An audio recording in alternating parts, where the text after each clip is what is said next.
여러분 안녕하세요. 투자의 신에 오신 여러분을 환영합니다. 토마토TV의 투자의 신과 함께 여러분을 투자의 신의 길로 인도해드리는 시간 투자의 신 화요일 2부 시작하겠습니다. 이재필 전문가님과 함께 할게요. 전문가님 안녕하세요. 네, 안녕하십니까? 반갑습니다. 자, 오늘도 전문가님과 함께 우리 궁금한 내용들 모두 다 해결해 보도록 하겠습니다. 시장에 대한 분석도 해드릴 거고요. 종목 진단도 할 거고요. 앞으로 또 우리가 어떤 포인트를 잡아야 되는지 앞으로 전망과 전략까지 체크해 보도록 하겠습니다. 자, 지금부터 여러분들께서는 궁금한 내용들 남겨주세요. 그러면 저희가 또 1시간 동안 실시간으로 이야기 나누면서 더욱더 풍성하게 한번 시간을 채워보도록 하겠습니다. 자, 종목 진단 시작이 되니까요. 궁금하신 종목명, 매수가, 비중 지금 바로 투자의 신에 남겨주시길 바라겠습니다. 유튜브에 토마토 증권통 검색하고 들어오셔서요. 실시간 채팅창에 남겨주셔도 좋고요. 자, 그리고 매수 문의도 얼마든지 좋으니까요. 궁금한 것들 그 무엇이든지 다 보내주시면 되겠습니다. 또 전화 상담도 열려 있거든요. 02-325-8200번입니다. 325-8200번으로 지금 바로 전화 주시고 이재필 전문가님과 직접 이야기 나눠보시길 바라겠습니다. 자, 그럼 쉬는 시간 잘 보내고 또 2부에 함께 해주시는 분들도 인사를 잠깐 나눠볼까요? 벙벙님께서 빨리 종목 빨리 올려야 채택되는데 라고 하셨는데 네, 빨리 올려주실수록 채택될, 당첨될 가능성이 높아지니까요. 여러분들 지금 바로 남겨주시면 되겠고요. 봄님 오셨네요. 전문가님 안녕하세요 라면서 인사해 주셨고 안녕하세요 라고 하시면서 해맘님께서도 또 오랜만에 인사 나눠주셨습니다. 작은 소나무님께서도 출석 체크해 주셨고요. 리스본 백수왕님 함께 해주고 계시네요. 자, 그 외에도 또 내일은 태양님, 그리고 마그마님, 또 히키코모리라는 닉네임도 보이고요. 한결님 잘 오셨습니다. 잡주킬러님께서도 또 오늘도 함께 해주고 계시는데 어떤 종목들 가지고 계시는지 저희가 같이 또 앞으로의 전략들 확인해 볼 테니까 빨리빨리 남겨주시고 빨리빨리 전화 주세요. 유튜브에 남겨주셔도 좋지만 전화 주시면 조금 더 당첨될 가능성이 높아집니다. 02-325-8200번 지금 바로 전화 주시면 되겠습니다. 자, 그러면 저희는 그 사이에 오늘장 좀 정리를 해봐야 될 것 같은데요. 어제는 굉장히 기분 좋게 출발을 했는데 오늘은 또 멈췄어요. 오늘장 어떻게 정리할까요? 오늘 시장은 뭐 이벤트를 앞두고 좀 관망 심리가 있었다라고 뭐 그렇게 좀 볼 수 있을 것 같고요. 네. 자, 지금 뭐 어제 좀 좋은 모습을 보였었죠. 코스피 시장 기준으로 20선하고 242평선 이걸 한꺼번에 돌파를 하면서 조금 추가 상승 기대감들 뭐 이런 것들을 높이는 그런 모습이었는데요. 그래서 어제 이 명인들의 복귀에서도 뭐 추가 상승 시도 가능성은 있어 보입니다라는 말씀을 드렸는데요. 일단 오늘 오전까지는 그럭저럭 조금 양성 그리면서 괜찮은 모습이 나왔죠. 근데 강하게 이거 돌파를 하기는 지금 조금 시기가 좀 이릅니다. 왜냐하면 강하게 치고 가자니 무서운 게 있죠. 자, 뭐 이번 주에 고용지표가 발표가 됩니다. 이번 주 금요일 날 고용지표하고 다음 주 화요일 날 미국 CPI가 발표가 되는데요. 이 부분은 좀 일단 미니 강의 시간에 좀 자세하게 짚어보기로 하고요. 그러니까 올라가자니 눈치 보이는 게 있고 또 지금 현재 상태가 이렇게 또 빠지기도 좀 기술적으로도 조금 멋한 그런 자리예요. 그래서 뭐 지금 뭐 전고점이 2,500 근처. 자, 요거를 어떻게 뚫어주느냐. 이게 시장의 관건이에요. 그래서 지금 뭐 현재는 그냥 눈치만 보고 있는 그런 상태다라고 보시면 될 거고. 근데 코스닥 시장의 경우는 조금 한번 말씀드리고 싶은 게 있습니다. 자, 굉장히 강했죠. 코스닥 시장 굉장히 강했습니다. 근데 지금 뭐 이렇게 추세 자체가 완전히 좀 위로 이렇게 서는 그런 모습이 나오고 있어요. 근데 조금 단기간에 조금 과열 양상 이런 부분들도 조금 보입니다. 자, 이 지금 일봉상에서는 62평선하고 주가하고 이격도가 지금 한 110 정도가 벌어졌어요. 이게 과거에 막 좀 되게 많이 벌어졌을 때는 116, 뭐 118 이까지도 벌어진 적이 있었는데요. 자, 뭐 그때보다는 일봉상으로 보게 되면 약간은 뭐 좀 더 갈 자리가 남아 있다라고도 볼 수 있겠지만 지금 뭐 그 과열을 판단하는 지표 뭐 RSI 같은 경우도 마찬가지 거의 70에 근접해 있는 그런 모습이고요. 이 스토캐스틱도 보게 되면 지금 이 다이버전스가 조금 더 이렇게 올라와주면 괜찮은 저 스토캐스틱이 %K하고 %D가 좀 이렇게 좀 더 올라와주면 좋은데 지금 요게 또 여기서 꺾어지면 스토캐스틱 상에서도 다이버전스가 난다라는 거예요. 그래서 약간 좀 불안불안한 그런 요인도 있다라는 거. 그리고 무엇보다도 이 주봉에서 보게 되면 이게 조금 걸리는 부분, 제일 마음에 걸리는 게 이런 부분이에요. 자, 지금 주봉을 보고 계신데요. 이 주봉에서 우리나라 코스닥 시장이 가장 오랫동안 양선이 발생된 개수가 주봉상 9개였습니다. 근데 지금 이번 주도 양선이죠. 그리고 이번 주에 양선이 나게 되면 10개 연속 양선이 나요. 이 9개 연속 양선이 났던 적이 언제냐면 그때 2013년도 말에서 2013년도 초 이때 또 코스닥이 뭐 한번 되게 좋았던 적이 있습니다. 근데 그때 9개가 양선이 났고요. 보통 보면 양선이 나도 뭐 중간에 뭐 몇 개 나다가 음선 한 개 그렸다가 다시 양선 나고 이런 패턴으로 움직이는데 지금은 그렇지가 않았어요. 지금은 10개째 양선이 나고 있다라는 겁니다. 그리고 이 부분들은 우리 코스닥 시장 주식한 지 되게 오래되신 분들 같은 경우는 기억하실 거예요. 99년도에 이 코스닥 시장이 얼마나 좋았는지 그때 뭐 새로운 기술, 지금 솔본이죠. 새로운 기술 100배씩 막 가고 무슨 컴, 무슨 넷 뭐 이런 글자만 들어가면 뭐 기본으로 상한가 몇 개씩 가고 그랬던 시절이 있었는데요. 그때조차도 이 양선이 좀 8개 뭐 요게 한계치였습니다. 8개 나고 뭐 음선 나고 뭐 이런 형태로 이렇게 갔었으니까 지금 현재 상황이 그때보다 되게 화랑은 아니잖아요. 근데 지금 뭐 이렇게 연속해서 양선이 많이 났다라는 거는 좀 조정이 필요한 그런 시기다라고 이해를 할 수 있을 것 같고요. 또 뭐 수급 측면에서도 지금 2월 20일 이후로 보게 되면 코스닥 시장 수급이 이 기관들이나 외국인들 같은 경우는 계속 매도를 하고 있어요. 오늘도 어제하고 오늘 뭐 이틀 연속 또 기관하고 외국인들은 계속 매도를 했습니다. 자, 그러니까 이렇게 좀 시장이 흥분해 갖고 막 이렇게 움직인다고 흥분하면요. 손실 납니다. 그러니까 이런 부분들 같은 경우는 꼭 좀 잘 챙겨 보시면서 좀 공략을 하시더라도 좀 조정을 기다렸다가 그때 공략하시는 게 좋겠다. 뭐 이렇게 말씀드리겠습니다. 네. 어제 이제 기분 좋게 와 하고 3월을 시작을 했다가 이래도 되나? 라고 하면서 잠깐 눈치를 봅니다. 파월 의장의 연설도 또 기다리고 있고 주요 지표들도 지금 발표를 앞두고 있는 상황이기 때문에 시장에서는 그에 대한 확인을 한 번 더 필요할 것 같고요. 이렇게 눈치 보는 장세에서는 또 그 이유를 준비하는 좋은 타이밍이 되어주기도 합니다. 여러분들께서는 이 시간들을 또 어떻게 보내고 계시는지 또 저희와 함께 그 이후의 시장들을 준비하는 시간 같이 만들어 보시면 좋을 것 같고요. 특히나 코스닥 시장과 관련해서 현재 흐름들을 같이 분석해 드렸고 우리가 앞으로 좀 차분하게 하나하나 확인을 해가면서 접근을 해야 된다라는 조언도 함께 해드렸습니다.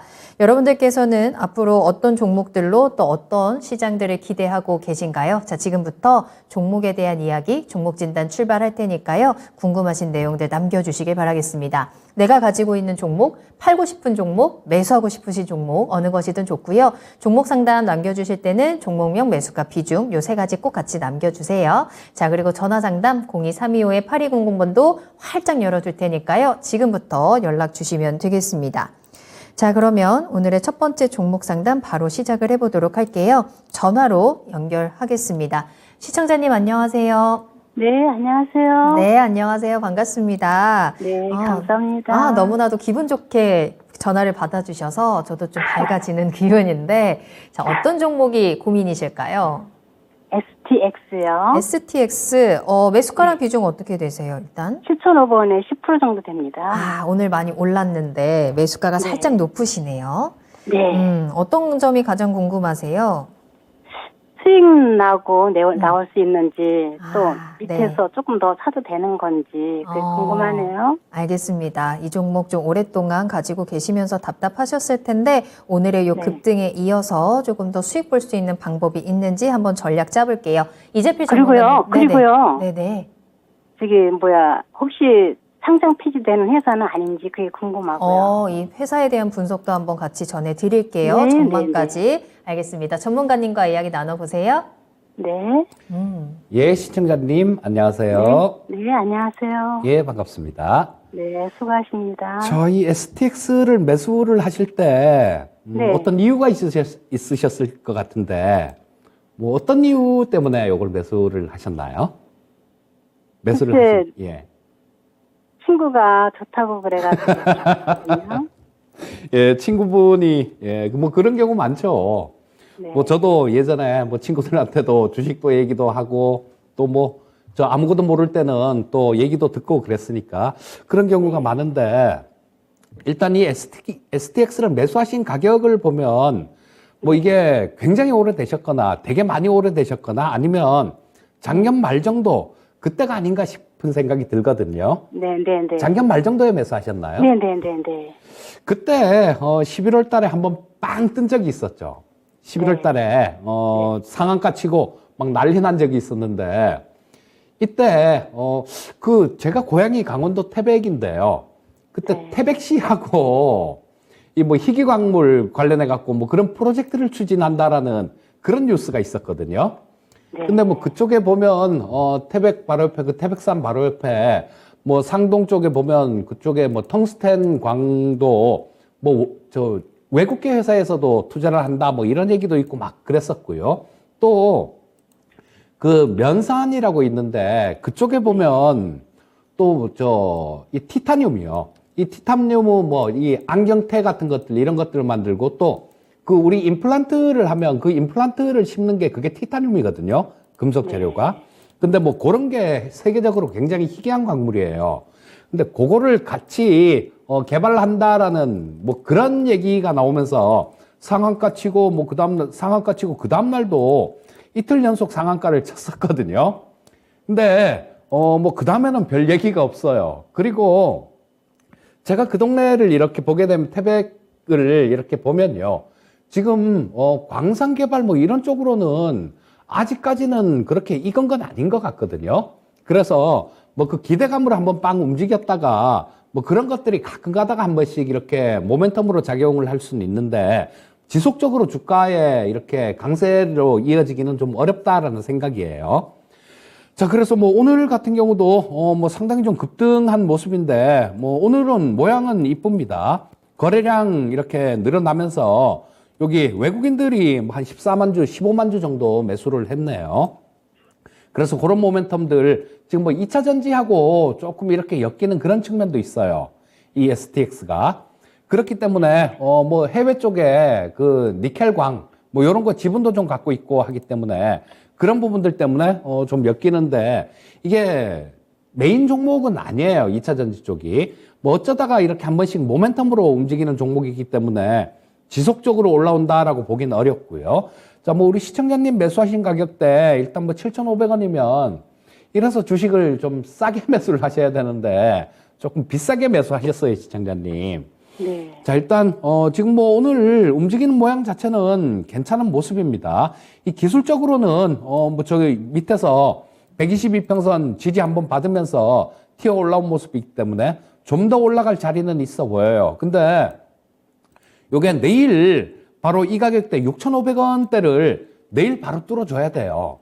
그렇지 않으면 내일 요게 못 뚫으면 가는 길에 그냥 가야지 쉬었다 이렇게 조금 쉬었다가 움직이는 그런 모습이 나온다라면 이쪽에서도 거래량이 만만치 않거든요.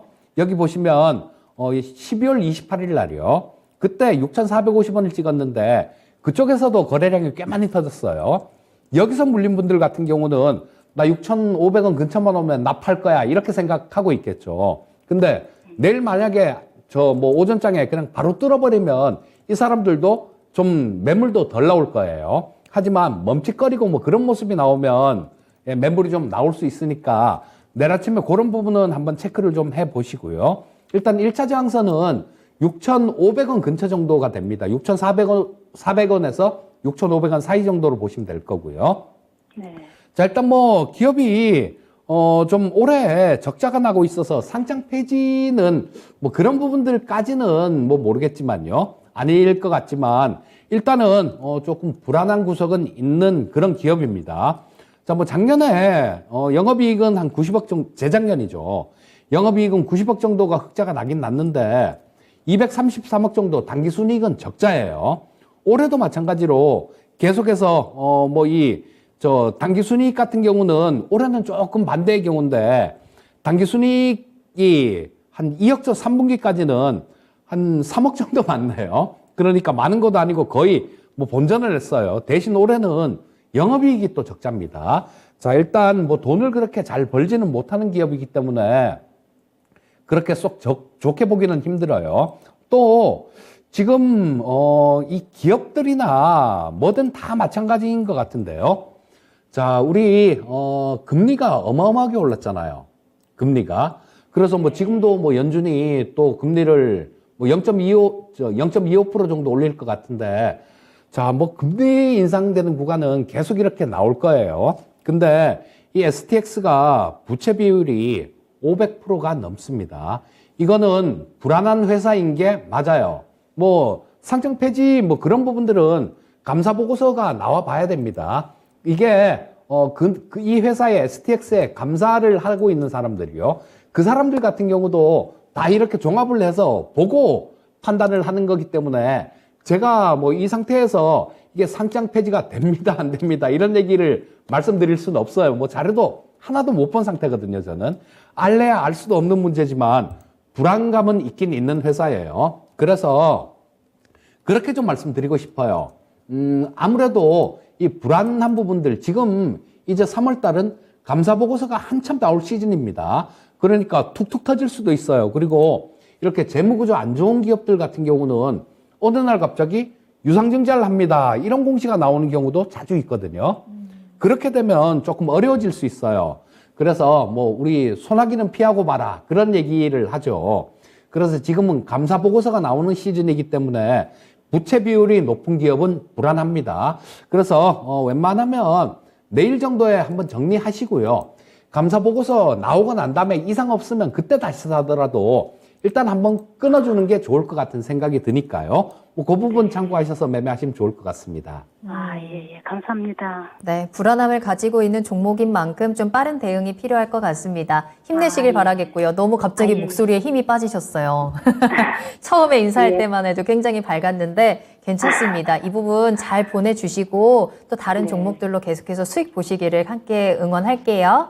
예, 감사합니다. 네, 감사합니다. 네. 네. 자, STX로 오늘 이재필 전문가님과 함께하는 종목 진단 문을 열어봤고요. 여러분들 궁금한 내용들 남겨주시길 바라겠습니다. 마그마님께서 먼저 사고 그 다음에 종목 분석하고 그 다음에 진단받는 이 코스가 계속해서 반복되는 것 같다고. 근데 사실 어떤 종목을 매수하기 전에 당연히 그 종목에 대한 분석이 필요한 거겠고요. 나 혼자서는 종목 분석이 좀 어렵다 하시는 분들은 전문가의 도움을 반드시 받아보는 게 좋을 것 같습니다. 지금 투자의 신 시간에서 또 이재필 전문가님과 함께 계속해서 좋은 정보들 전해드리고 있고요. 매수하고 싶으신 종목들 매수 문의 남겨주세요. 미리미리 안전하게 접근하는 방법들 찾아보도록 하겠습니다. 또한 네츠님께서 DJ 제필이 형아의 종목이 빛나는 밤에 라는 댓글을 남겨주셨는데 이 타이틀 좀 괜찮은 것 같은데요? 그러네요. 그쵸? 자, 어떤 종목이 빛나는지 그 빛나는 종목들도 찾아드릴 거고 내가 가지고 있던 종목들도 다시 한번 빛을 볼 수 있도록 저희가 좀 꼼꼼하게 분석해 볼 테니까 저희와 함께 이야기 나눠주세요. 전화 상담 계속 기다리고 있겠습니다. 02-325-8200번 지금 바로 전화 주세요. 자, 그럼 계속해서 다음 상담 이야기 나눠볼까요? 유튜브에서 덕자님이 신테카 바이오 남겨주셨습니다. 매수가는 12,400원이고요. 비중 5% 가지고 계시네요. 신테카 바이오, 요 종목 그래도 조금씩 반등하는 모습이 나오기는 하는데 시청자님 매수하신 가격대가 조금 있어서 좀 기다리고 계실 것 같아요. 신테카 바이오는 어떤 종목으로 분석을 할까요?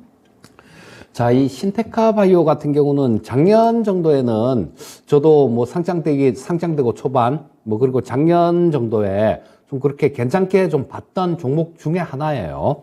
왜냐하면 이게 지금 우리 챗 GPT가 나오면서 AI가 굉장히 뭐 데이터 관련 주식들, 뭐 그다음에 저 시스템 반도체, 뭐 MPU 같은 거, 그런 거 설계 자산 갖고 있는 기업들, 개발하는 기업들, 이런 것들이 굉장히 좋은 모습을 보였는데요. 자, 이 신테카 바이오 같은 경우는 이 대표님, CEO님은 신이 택한 바이오다. 그래서 신테카 바이오다. 뭐 그렇게 얘기도 하시던데요. 네. 자, 요거는 AI를 기반으로 해서 신약을 개발하는 그런 기업이에요. 자, 근데 이 AI 쪽도 여러 가지가 있습니다. 제가 이 AI 쪽 같은 경우는 전에 야인시대에서 뭐 한 15강 정도 야인시대란 프로를 할 때요. 그때 연속으로 이렇게 강의를 해줬던 기억이 나는데 AI라는 게 지금 현재 AI 같은 경우는 어떤 한 분야만 할 수 있는 거예요.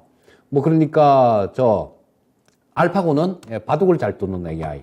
그 다음에 뭐 챗 GPT는 대화를 잘하고 뭐 그런 것들을 잘하는 AI. 그 다음에 IBM의 왓슨 같은 경우는 이 의료 AI 뭐 이런 건데요. 지금 IBM의 왓슨은 지금 성남 가천대 길병원에 있어요. 근데 그게 처음 들어올 때도 엄청난 방향이 있었습니다. 엄청나게 좋은 기대감들 이런 게 있었던 게 뭐냐 하면 그때 당시에 처음에 들어올 때 왓슨이라는 게 뭐 왓슨이 왔다고 그거는 뭐 이렇게 기계가 엄청나게 많이 들어온 게 아니라요. 그냥 개정한 게 뚫은 겁니다. 본사는 미국에 있는 거고. 자, 근데 그걸 이용을 해봤는데 암 환자, 이 폐암 환자죠. 폐암 환자들한테 이렇게 좀 교수님들이요.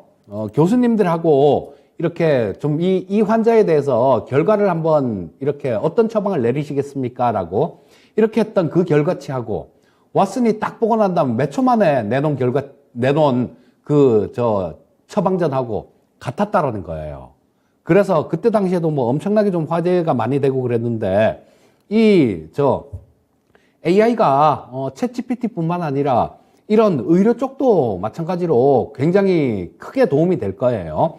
지금 뭐 의료 AI 관련되는 기업들이 몇 개 있긴 있죠. 이 신테카 바이오도 그렇고, 그 다음 뷰노, 뭐 루닛, JLK, 뭐 이런 종목들이 그 의료 AI하고 관련되는 그런 종목인데요. 자, 좀 이게, 이런 부분들이 시장에 관심을 한번 받으면 이쪽도, 좀 엄청나게 좀 좋은 그런 퍼포먼스를 보일 수도 있는 그런 섹터예요.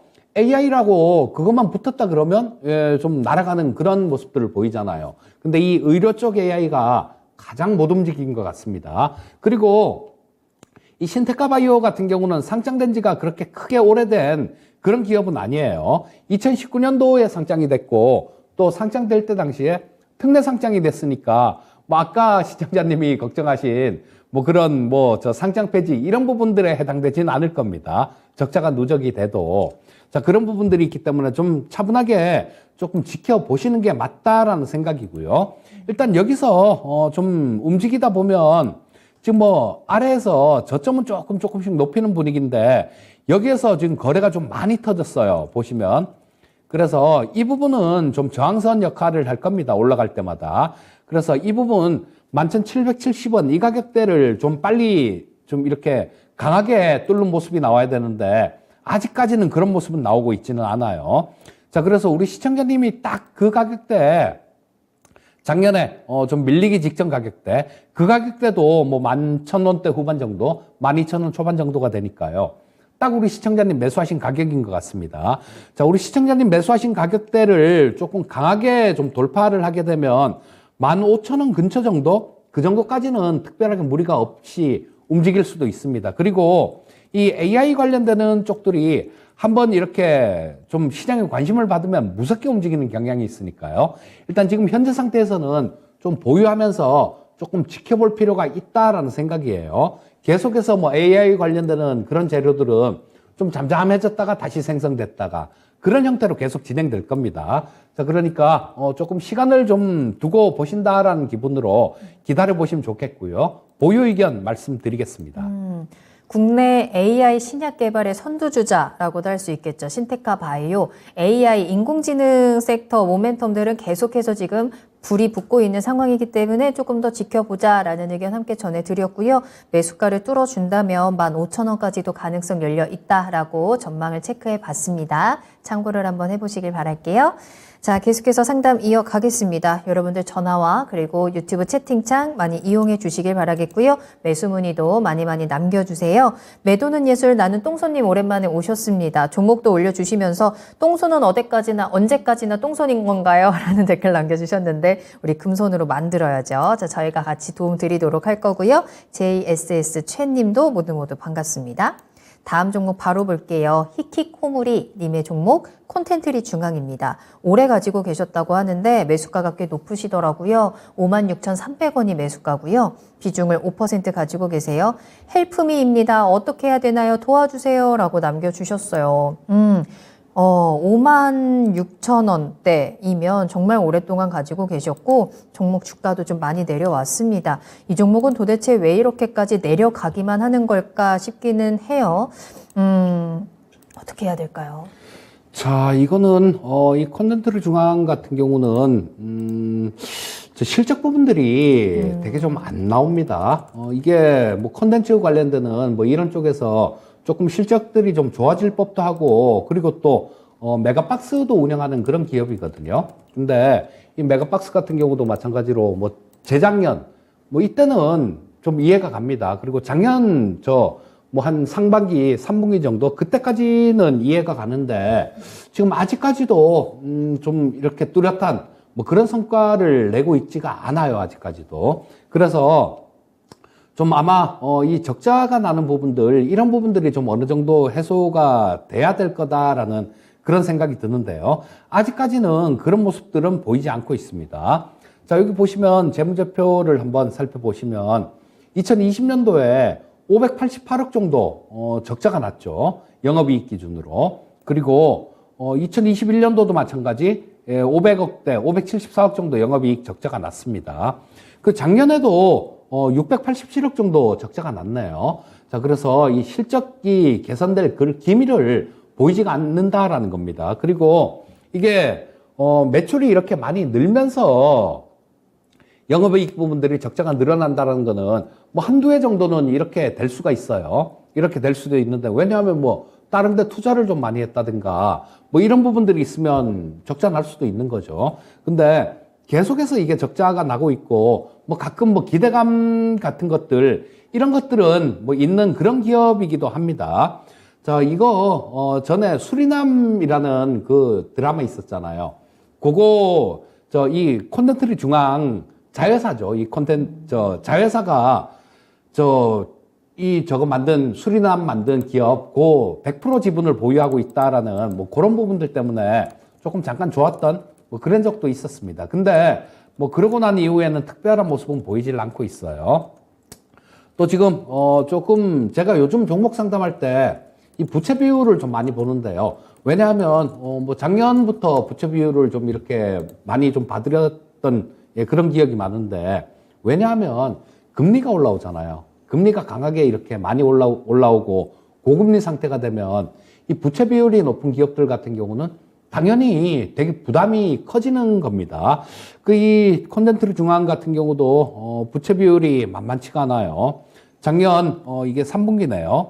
작년 3분기 기준으로 부채 비율이 뭐 252% 정도가 되니까, 그리고 영업이익, 당기순이익 전부 다 마이너스가 나오고 있으니까 엎친 데 덮치는 거예요. 돈을 좀 벌고 있어도 이게 뭐 부채 비율이 높으면 부담스러운데 손실까지 보고 있는데 이게 부채 비율까지 높다라는 겁니다.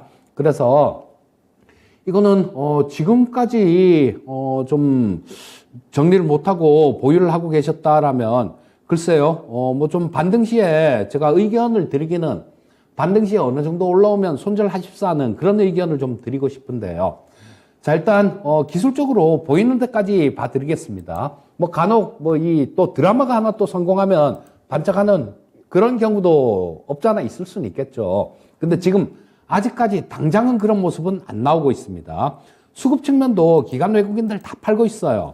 자, 여기 아래 수급을 보시게 되면, 자, 여기 나오죠. 이게 기관 수급입니다. 기관들 뭐 눈만 뜨면 팔고 있고요. 외국인들도 마찬가지 작년 이때부터 시작해서 저 빨간색보단 파란색이 훨씬 많잖아요. 이들은 계속 정리를 하고 있다라는 얘기입니다. 그래서 좀 이렇게 오래 들고 가기는 조금 그런 종목이고요. 일단 지금 뭐 현재 상태가 잘라서 팔 그런 자리는 아직까지는 좀 아닌 것 같아요. 일단 뭐 28,850원이라는 가격대, 11월 달에, 작년 11월 달에 바닥 찍은 가격이 있으니까 이 가격을 붕괴시키면 그때는 지금 손실폭이 작으면 지금 바로 손절을 치라고 말씀을 드릴 것 같아요. 근데 반토막 뭐 이렇게 나버린 종목이기 때문에 그것도 조심스러우니까 일단 확실한 자리 2850원을 깨면 이거는 좀 되게 어려운 국면으로 갈 수 있다라고 그렇게 보시면 될 거고요. 반등 시에는 한 2만 지금 한 7,000원 약간 위에 27,000원에서 한 28,000원 정도 되겠네요. 그 정도까지는 일단 뭐 반등 가능성이 좀 있어 보입니다. 그래서 뭐 시청자님이 잘 하실지 뭐 이렇게 어떤 성향인지를 제가 알 수가 없잖아요. 뭐 좀 과감하게 자를 수 있는 성향인지 아니면 나는 죽어도 그런 거 못하겠다라고 생각하시는 분들도 계시거든요. 자, 도와달라고 말씀해 주셨는데 제가 뭐 이게 실적이나 되고 그러면 물 타서 뭐 어떻게 해서 빠져나오세요라는 그런 얘기라도 드릴 수 있을 것 같은데요.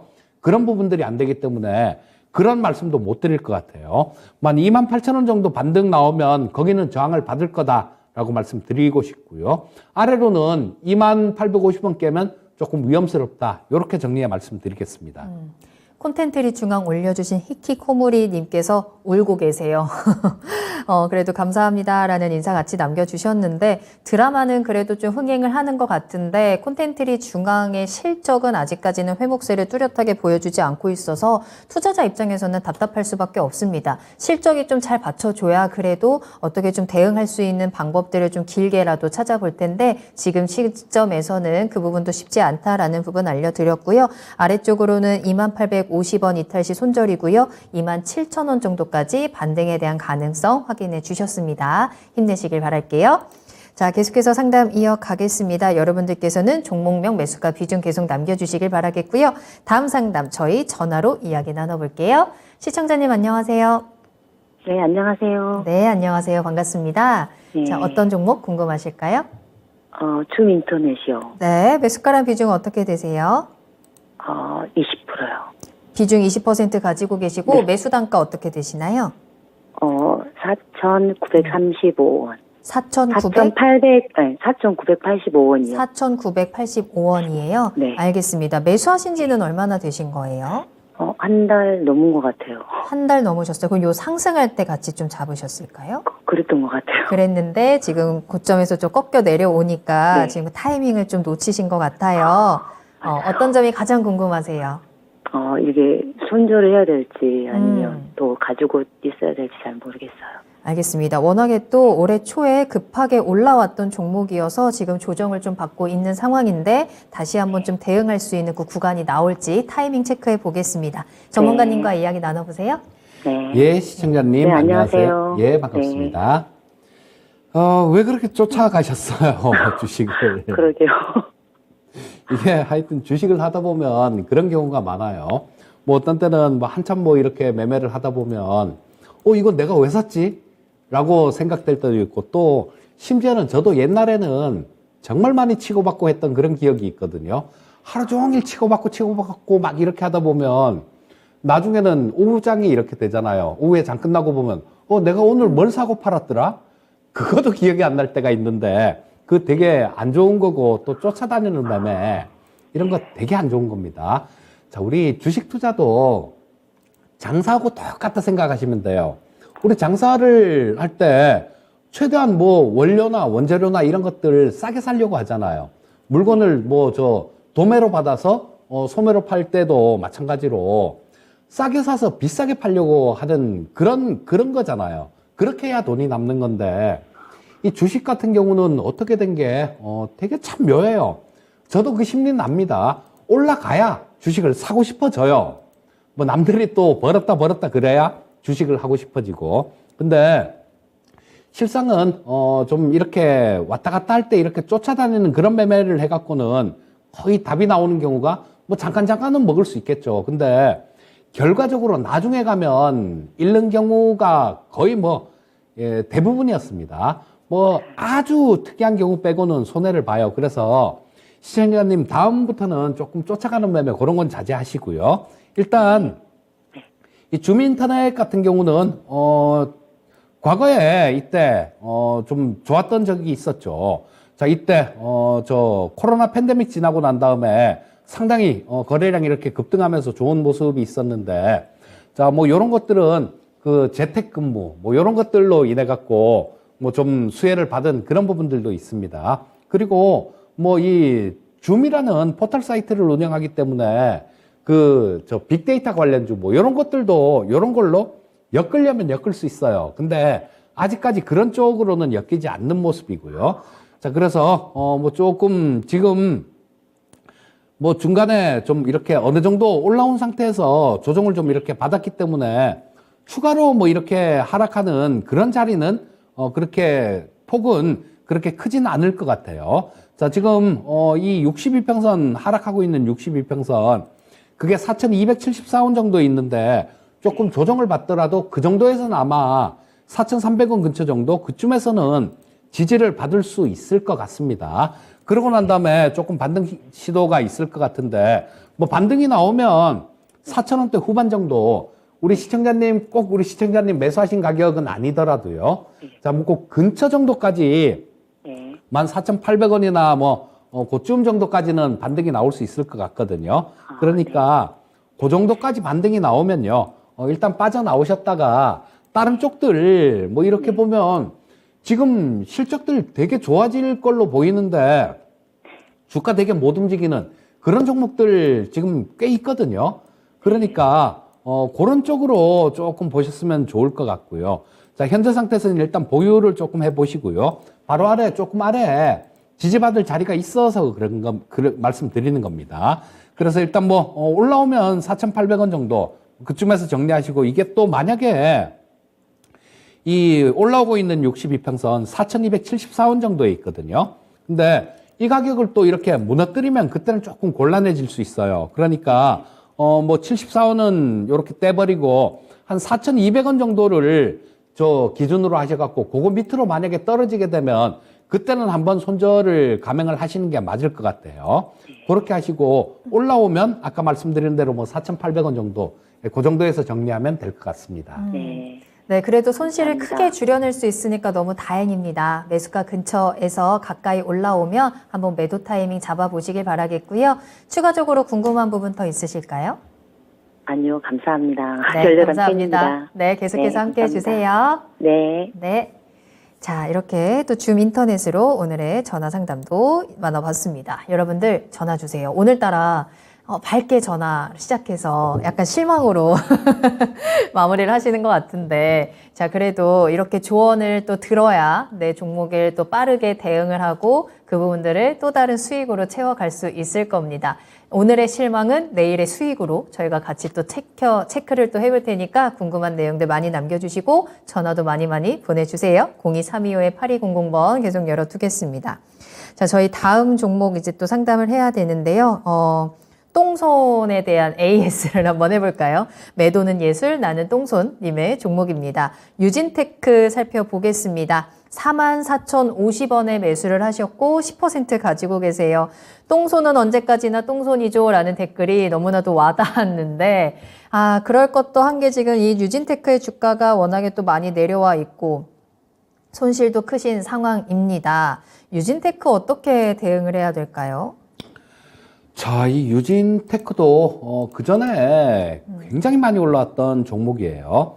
보시면 이게 만 원대에 2019년도에 뭐 만 원이 채 안 됐었네요. 그러다가 뭐 코로나 팬데믹 거치고 그리고 이게 5만 5천 원대까지 올랐으니까 굉장히 많이 오른 상태에서 우리 시청자님께서는 올라갔다가 좀 내려오는 밀리는 그런 자리에서 매수를 하신 것 같습니다.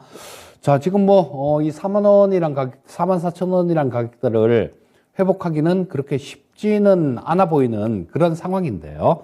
자, 보시면 작년 1월 달에 좀 5만 원대 넘게 5만 5천 원 근처 그 고점을 찍었네요. 그러고 난 다음 계속 밀리는 모습이었는데, 자, 뭐 작년 같은 경우는 시장도 굉장히 안 좋았죠. 시장도 많이 밀렸고, 뭐 작년에 돈을 벌어준 종목들 같은 경우는 그렇게 많지가 않습니다. 그렇게 많지 않은 종목들만 좋은 모습이었고, 특히 뭐 이 지수하고 관련되는 지수라는 건 삼성전자죠. 삼성전자는 반도체고, 자, 그래서 이 반도체하고 관련되는 이런 쪽들 같은 경우는 고생을 되게 많이 했어요. 자, 근데 이 실적 부분들을 이렇게 보게 되면 실적이 뭐 작년에도 재작년보다 작년이 좋았고 작년보다 올해가 좋을 것 같은 그런 기업들도 주가가 많이 빠졌습니다. 근데 이 유진테크 같은 경우는 작년도 실적 부분들이 재작년보다 줄어들었어요. 감익이 됐습니다. 재작년에 한 739억 정도 영업이익 기준 흑자가 났는데 작년이 536억밖에 영업이익이 흑자가 안 났습니다. 그리고 올해 같은 경우도 이 작년보다 그렇게 크게 나아질 것 같지는 않아요. 자, 그리고 지금 이런 쪽들이 이 유진테크 같은 종목들이 올라오려면 투자가 많이 돼야 됩니다. 삼성전자나 SK하이닉스 같은 기업들, 이런 기업들이 좀 투자를 좀 많이 해야 되는데 지금 인위적인 감산은 없다 이렇게 얘기를 했는데 공장을 미국 쪽엔 짓고 있지만요. 지금 추가로 증설을 하겠다, 그런 내용들 같은 경우는 크게 나오지가 않아요.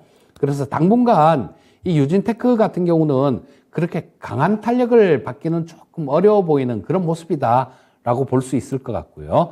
일단, 근데 여기 작년에 너무 많이 떨어졌기 때문에 중기적인 그런 쪽으로 보게 되면 바닥은 좀 찍은 것 같습니다. 이거 보시면, 바닥, 여기 저점, 고점, 이런 부분들을 조금씩 높여가는 모습이 나오죠. 자, 이때 저점 찍고, 고점, 이때보다 높은 저점을 찍었죠. 그 다음 고점도 찍고, 또 이때가 여기보다 또 높은 고점을 찍었죠. 자, 그래서 저점하고 고점을 조금씩 이렇게 높여가는 그런 모습은 나오고 있어요. 자, 그렇다라는 거는 지금 어떤, 액션을 취할 때는 이걸 정리를 하거나 그럴 때는 아니다라는 얘기예요. 그래서 일단 좀 이렇게 기다려 보시면 올해 하반기나 그럴 때 반도체 업황들 이런 부분들이 좀 돌아선다라면 그때는 탄력을 받을 수 있을 거예요. 자, 그러니까 현재 상태에서는 기다리시는 게 맞을 것 같습니다. 좀 느리게 간다고 답답해하지 마시고요. 차분하게 이렇게 좀 길게 좀 기다리시다 보면 연 단위 이상으로 기다리시면 한 2년 정도 그 정도까지 본다라면 매수하신 가격대 그 근처도 가능하지 않을까 싶은 생각이 들어요. 반도체라는 게 이 사이클이 있는 사업이기 때문에 그렇습니다. 자, 현재 상태에서는 일단 보유 의견 말씀드리겠습니다. 네, 유진테크입니다. 조금 더 시간을 드려야 될 것 같아요. 조금 더 길게 바라보시면서 보유 의견 드렸고, 그래도 종목은 좋아요라는 댓글도 남겨주셨는데 일단은 믿고 조금 더 가져가시면 매수가 회복은 가능하다라는 점 확인해 보셔도 좋을 것 같네요. 자, 종목 한 가지 더 빠르게 살펴볼 건데요. 반올림 100%님 왜 내 건 안 해주냐라고 댓글 남겨주셨는데 한번 살펴보겠습니다. SK 스퀘어 진단 올려주셨고요. 매수가는 37,000원이고 비중 10% 가지고 계세요. 지금 수익 잘 보고 계신 구간이고요. 앞으로의 대응 전략이 궁금합니다. 라고 남겨주셨는데 SK 스퀘어 최근에 흐름이 굉장히 좋네요. 이번 달 올해 들어서는 계속해서 좀 상승에 대한 기운이 강하게 나오고 있고 최근 한 5거래일, 4거래일 연속 빨간불 켜내고 있는 상황입니다. 수익 어떻게 하면 또 더욱더 잘 챙겨갈 수 있을지 대응 전략 확인해 볼까요? 자, 이 SK 스퀘어는 거의 지주회사격인 그런 기업입니다. SK텔레콤에서 분사한 회사예요. 그러니까 SK텔레콤에서 SK 스퀘어를 떼내고, 그 다음에 SK텔레콤 같은 경우는 통신사업부, 그걸 운영하는 그런 형태로 기업 분할을 했는데요. 자, 일단 처음에 기업 분할했을 때는 이 기대감들도 상당히 좀 있는 그런 모습이었어요. 자, 근데, 그때 기대감만 있었죠. 그러고 난 다음 쭉 미끄럼틀을 타서 어마어마하게 계속 흘러내리는 그런 모습이 나왔습니다. 자, 그나마 지금 좀 우리 시청자님께서 매수를 좋은 가격에 잘 하셔갖고 웃으면서 좀 말씀을 드릴 수 있는데요. 이거 만약에 2위에서 물린 분들 같으면 진짜 답답했을 것 같아요. 자, 지금 현재 상태는 이게 지주회사격이다 보니까 할인율을 좀 이렇게 적용이 되는데요. 이 자회사들도 지금 거의 비상장 회사들이 거의 대부분입니다. 그리고 자, 여기 보시게 되면 주요 자회사들이 쭉 나오고 있는데요. 보시면 여기 SK 쉴더스, SK 플래닛 이런 것들, 원스토어 이런 것들도 전부 다 자회사로 다 편입이 돼 있는 상태입니다. 그렇기 때문에 일단 이런 기업들이 다 비상장으로 이렇게 남아 있어요. 자, 이런 부분들이 조금 상장을 하나하나 이렇게 하려고 할 겁니다. 그러면 원래 있는 기업에서 떼내갖고 그렇게 분할하는 거는 시장이 되게 싫어하더라도요. 이미 비상장 상태로 자회사로 있는 기업들이 상장되는 거, 그런 거는 시장에서 호재로 작용하는 경우가 굉장히 많아요. 자, 그래서 이 자회사들 자산 가치하고 뭐 이런 것들만 본다라면 지금 현재 주가는 굉장히 싼 구간이다, 요렇게 볼 수 있을 것 같고요. 다만 이 SK스퀘어 같은 경우도 지금 조금 저항선 근처에는 좀 걸리는 모습입니다. 자, 여기 242평선을 지금 살짝 뚫으려고 지금 뭐 오늘 뚫기도 뚫었네요. 살짝 뚫었는데, 일단 뚫었다가 좀 지켜주는 그런 구간들이 나와야 되는데, 자, 지금은 뭐 일단 뚫기만 뚫어서 아직까지 확인이 안 된 상황입니다. 거기다가 이 수급이 굉장히 좀 오늘 최근 들어서 엄청나게 이렇게 강한 모습을 보였던 거는 기관들 수급이에요. 기관들이 보시게 되면 이때부터네요. 2월 20일부터 하루도 빼지 않고 계속 샀습니다. 그리고 최근 들어서 뭐 22만 주, 19만 주 이렇게 매수를 했으니까요. 오늘 거래량이 65만 주인데 19만 주 기관들이 매수를 했으니까 굉장히 많이 매수를 한 거죠. 자, 이 기관들의 힘에 의해서 이렇게 좀 올라온 그런 모습입니다. 근데 이 반대로 외국인들 같은 경우는 팔고 있어요. 매도를 하고 있기 때문에. 자, 이 외국인들이 매도를 하고 그렇기 때문에 상승 탄력을 받는 데는 한계가 좀 있을 겁니다. 그래서 만약에 우리 시청자님 생각에 길게 들고 가야 되겠다, 그런 생각이시라면 들고 가셔도 좋습니다. 나중에 계속해서 뭐 자회사 모멘텀들 이런 부분들도 나올 수 있으니까요. 하지만 좀 단기적인 그런 관점으로 보신다라면 걸리는 구간이 있죠. 여기가 뭐 한 4만 3천 원대 정도. 자, 이 정도 여기 주봉상 60주 이평선도 그쯤에 위치하고 있고요. 43,600원 정도에 있는데 이 정도에서는 뭐 한번 걸릴 가능성이 많습니다. 그래서 장기로 그냥 길게 들고 가시려면 보유하셔도 좋고요. 뭐 조금 뭐 나는 좀 이 매매도 조금 해보고 싶다라는 생각이 드시면 한 43,000원 정도 그쯤에서 한번 정리했다가 밑에서 다시 잡는 전략을 말씀드리겠습니다. 네. SK스퀘어 매수 잘 하셨고요. 자회사 모멘텀으로 장기적으로 보유 가능하겠습니다. 다만 단기적으로 지금 저항선에 걸려있는 부분이고요. 외국인들의 수급도 조금은 약합니다. 43,000원 정도를 단기 목표가로 대응 전략 확인해 드렸습니다. 자, 이렇게 이재필 전문가님과 함께하는 종목 진단은 여기서 마무리하고요. 미니 강의 빠르게 넘어가야 될 것 같은데요. 자, 미니 강의 바로 출발하겠습니다. 네. 자, 뭐 시장이 지금 뭔가의 눈치를 많이 보고 있는데요. 이번 주 금요일 날, 물론 오늘 저녁, 그러니까 내일 새벽이죠. 파월 의장이 상원에서 청문회에 참석하고, 내일 저녁에는 또 하원에서 참석을 하고, 그래서 거기서 어떤 질문이 있을 텐데, 거기에 대한 답변을 해야 되는데요. 파월 의장은 지금 이 청문회에서는 그냥 두루뭉실하게 이렇게 넘어갈 가능성이 굉장히 많습니다. 왜냐하면, 1월달 연준 통화정책 회의하기 전에, 이 미국 의회에서 연준으로 서한을 보냈어요. 금리 인상 당장 멈춰라, 이런 서한을 보냈는데 금리 인상을 하긴 했죠. 거기에 따라서 아마 저는 파월 의장이 디스인플레이션 이렇게 발언을 했던 것도 아마 이 의회에서 보낸 서한 거기에 영향을 좀 받은 것 같아요. 이 파월 의장 같은 경우는 제가 보는 관점에서는 정치권의 압력에 좀 휘둘리는 그런 분입니다. 자, 그러니까 지금 굉장히 난감할 것 같아요. 파월 의장이 가서 매파적으로 이렇게 얘기하자니 의원들이 무서운 겁니다. 특히 상원에 있는 엘리자베스 워런 의원 같은 경우는 못 잡아먹어 안달이에요, 진짜로. 이 파월 의장을 보기만 하면 이빨을 드러내고 막 그러는 것 같은데, 자, 그런 의원들이 있는 자리에서 매파적인 그런 얘기는 하기 힘들 겁니다. 그렇다고 또 비둘기적인 얘기를 하기도 힘들 거예요. 왜냐하면 연준 통화정책회의 끝나고 디스인플레이션이라는 얘기를 막 이렇게 몇 번을 하면서 시장에 희망을 줬지 않습니까? 근데 그 다음에 나온 지표, 미국 고용지표부터 시작해갖고 CPI, PPI, 소매 판매, 그 다음 PCE까지 5연타로 시장에 충격적인 그런 지표가 나왔습니다. 근데 금요일 날 고용지표가 또 발표가 되는데 여기서 비둘기적인 얘기를 했다가 이 고용지표가 잘 나와버리면 어떻게 되겠습니까? 정말로 곤란한 상황에 처하게 될 거예요. 그래서 일단 파월 의장의 얘기는 그렇게 큰 건 없을 것이다, 이렇게 보시면 될 것 같고요. 가장 중요한 게 이 미국의 고용지표가 이번 주 금요일 날 발표됩니다. 근데 지금 전월이 발표될 때 51만 7천 건 정도? 여기죠. 자, 여기 첫 번째 비농업 일자리라고 적혀 있는 부분이요. 이 부분인데 지금 요거는 제가 명인 들어보기 시간에도 잠깐 빨갛게 파랗게 이렇게 칠해놓은 거는 말씀드렸으니까 생략하고요. 자, 지금 51만 7천 건인데 여기서 만약에 지금 예상치는 지금 20만 건인데 나올 때 보니까 오늘 확인해 보니까 또 21만 5천 건으로 높아져 있어요. 자, 이 부분들이 예상치가 조금씩 이렇게 올라가고 있다는 겁니다. 요 정도 나올 줄 알았는데, 더 나올 것 같은데? 더 나올 것 같은데? 요렇게 조금씩 올라가고 있는 거예요.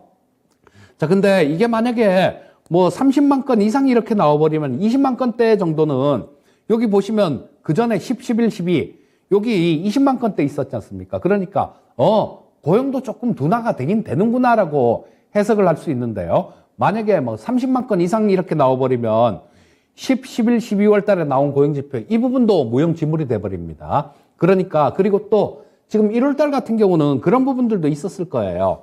지금 시장이 기대하고 있는 게 뭐냐 하면 야 1월 달 같은 경우는 뭐 사람 채용할 때 뭐 신규로 이렇게 채용할 때 내년부터 채용하자 이런 부분들도 있을 수 있고 뭐 여러 가지 뭐 날씨도 따뜻했고 그러니까 여러 가지 1월 달에는 일회성 요인들이 있을 수 있어라고 시장은 기대를 하고 있습니다, 지금. 근데 이게 30만 건이 넘어가 버리면 그 부분이 무력화가 돼 버린다는 얘기예요. 그래서 이 부분 좀 살펴보셔야 될 거고, 미국 소매 판매가 또, 소비자 물가 지수가 CPI죠. 다음 주 화요일 날 발표되는데요.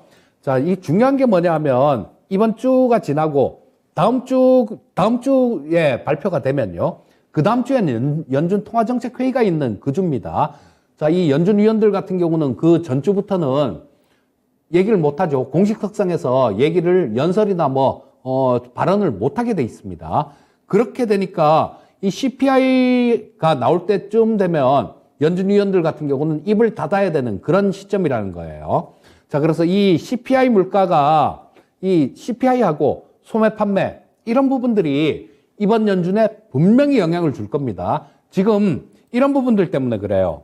두 가지가 다 공존하고 있기 때문에.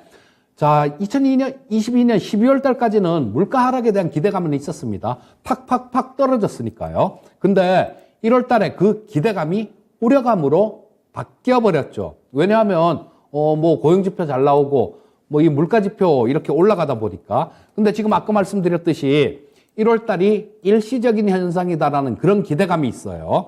자, 2월 지표가 이 시장의 예상치보다 낮게 나온다라면, 맞아.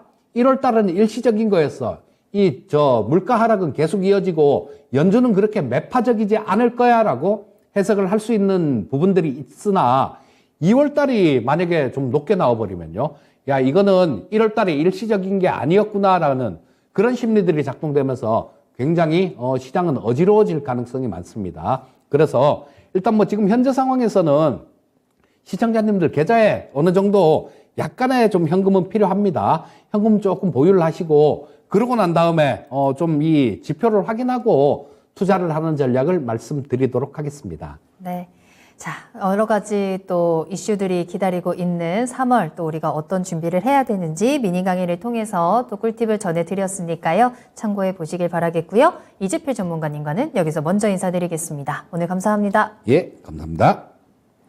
네, 오늘 저희가 방송에서 전해드린 내용은 투자 판단을 위한 참고 자료입니다. 투자는 투자자 본인의 책임과 판단에 따라서 이루어져야 한다는 점 다시 한번 유의해 주시길 바라겠습니다. 오늘 하루도 모두 고생 많으셨고요. 저는 내일 이 시간에 다시 돌아올게요. 시청해 주신 여러분 고맙습니다.